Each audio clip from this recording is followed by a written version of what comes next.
Hello, buddy. It's that college football guy here with another video. Well, down here in Tampa, it is warm as opposed to where it was cold in Tennessee. Time to do a schedule prediction video, and yes, as you saw, it's Northwestern. Last school in the Big Ten. Man, Northwestern had a bad year last year. Maybe they can turn it around this upcoming season. So, here's where we look at, first off, Pat Fitzgerald being the head coach at Northwestern. He's coached coming up close to over 10 years, I know that much, at Northwestern.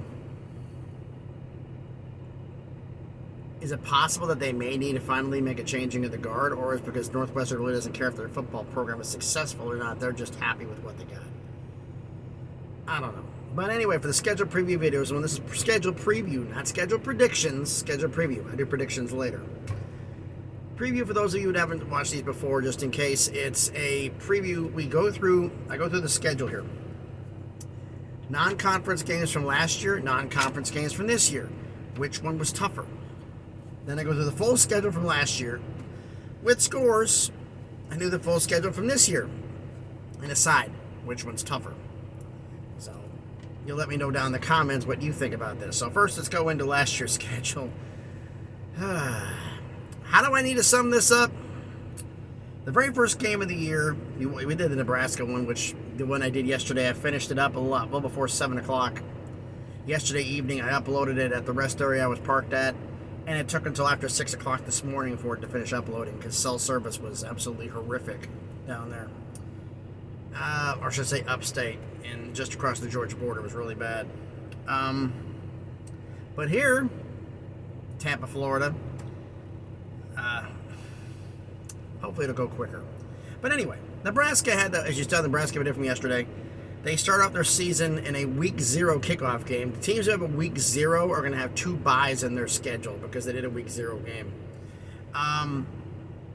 They played against Nebraska in Dublin, Ireland, and they won 31-28.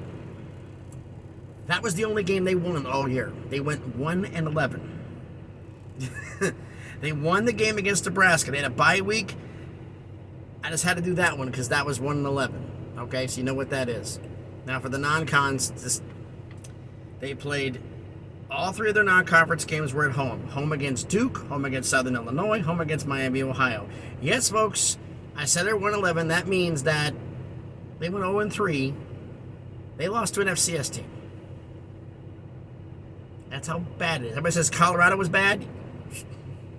Well, we'll see how bad Colorado is because we're doing a Pac-12 prediction videos to get into those. Next, after the Big Ten, we did the ACC and the Big Ten. Next is going to be the Big 12. So we've got time today. Hopefully I can get a second video in. We'll start the Big 12 today with luck. May just do it right after this one. We'll see. Depends on how fast I finished unloading here in Tampa, and I'm waiting on them to give me my next schedule. But anyway, last season's schedule, we talked about this. Duke, Southern Illinois, Miami of Ohio, lost all three at home. 1 Power 5, 1 Group of 5, 1 FCS. This season's non-conferences. Home against UTEP, at Duke, and home against Howard. 1 Power 5, 1 Group of 5, 1 FCS, but the Power 5's on the road. So I think by default, this is a tougher schedule than last season's. Then again, they lost all 3 last year. They win some games, maybe it isn't tougher. We'll see. Oh, boy. But anyway, Nebraska and Dublin, last season's schedule, they played Nebraska week 0 in Dublin, won 31-28. Had a bye week, lost to Duke 31-23 at home, lost to Southern Illinois 31-24 at home, lost to Miami, Ohio 17-14 at home, traveled to Penn State and lost 17-7. Home to Wisconsin, lost 42-7. Then they had another bye week. They traveled at Maryland, lost 31-24. That's actually not that bad, considering Maryland's a pretty good team. They only lost by 7. That's actually not that bad. Played at Iowa, lost 33-13. Home against Ohio State, lost 21-7. 14-point loss to Ohio State, considering what everybody else has done to them. That's actually somewhat of a loss is a loss, but that's still at least a step in the right direction. That's actually pretty good. At Minnesota, lost 31-3. At Purdue, lost 17-9. Okay. And home against Illinois, lost 41-3. Yikes. Their tough games on the schedule: Illinois, Purdue, Minnesota, Iowa.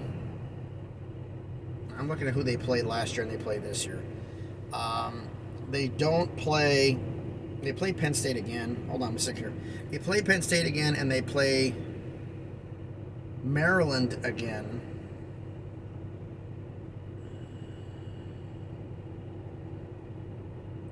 But they don't play Ohio State. You look at the conference schedule here. Let's see here. Nebraska, they're playing them again. Let's see.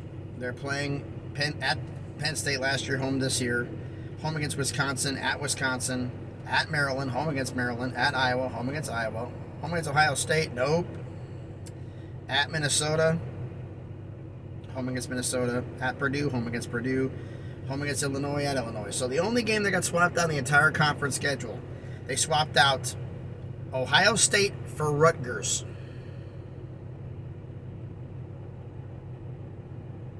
Everybody else is the same except for the non-cons.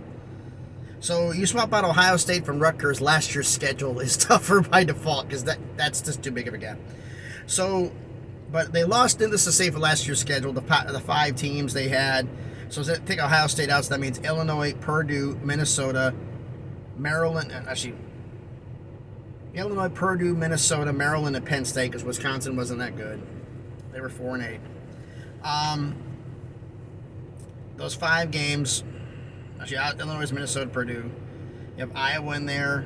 They had some tough games on their schedule. I mean, you have Maryland, you have Penn State, Ohio State. I mean, you look at teams that were bowl record teams. Other than Wisconsin, like Illinois, Purdue, Minnesota, Ohio State, Iowa, Maryland, Penn State.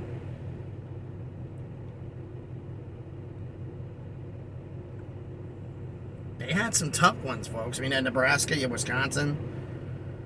But, yeah, I mean, they had a lot of tough games here. They lost all. I mean, the key for them would be the conference, would be the divisional games, I guess would be fair to say. So Illinois, Purdue, Minnesota, Iowa. And it's either Wisconsin or Nebraska. And I'm going to go outside of that box and go one of the cons. I'm going to say Penn State. Doesn't really matter if I pick between Penn State and Maryland. It was a road game. Of those key games that we're talking about, only one, the Illinois game at the end of the year, was at home. This year, Illinois on the road. Purdue's at home. Iowa's at home. Maryland's at home. Penn State's at home. Minnesota's at home. Last year was tougher. Overall schedule, I gotta say last year is tougher because of all those road games. You have Nebraska on a neutral site. You played Duke at home. You played Southern Illinois at home. You played Miami of Ohio at home. You played Wisconsin at home. You played Ohio State at home. You played Illinois at home. Everywhere else is on the road. Home games this year: home against UTEP, home against Minnesota, home against Penn State, home against Howard, home against Maryland, home against Iowa, home against Purdue. Last season was a lot tougher than this one. But you let me know down in the comments what you think about it. Which one do you think was tougher? So, because right now I'm saying the non-conference schedule. This year's non-conference is tougher only because of the fact that instead of playing Duke at home, they're playing Duke on the road. But the overall conference schedule, because all the key games were all on the road last year, last season's schedule was tougher. But you let me know down in the comments what you think. So, thanks everybody for watching the video. Like I said, down in the comments, let me know which one do you think is tougher. The non-conference from last year or this year, and overall schedule, which do you think was tougher, last year or this year? I'm saying non-conference for this year is tougher, and the overall schedule last year was tougher. Thanks everybody for watching. If you haven't done already, smash the like button, hit the thumbs up. It helps with the algorithm, helps video be seen by more people. And subscribe to the channel if you feel like doing it. I mean, I really would appreciate it. Almost at 400 subscribers, slowly but surely working the way up to 1,000 so we can start making some stuff happen. So, thanks everybody for watching. Hopefully, I'll get my next load here because I'm sitting here waiting on where I'm going to go next because I have no clue and neither does my dispatch. But then again, I'm not surprised because I had a message about an hour ago that they were doing some digging outside of my terminal where I'm based out of. They're putting in new water lines or sewage or something. And somebody hit a gas line.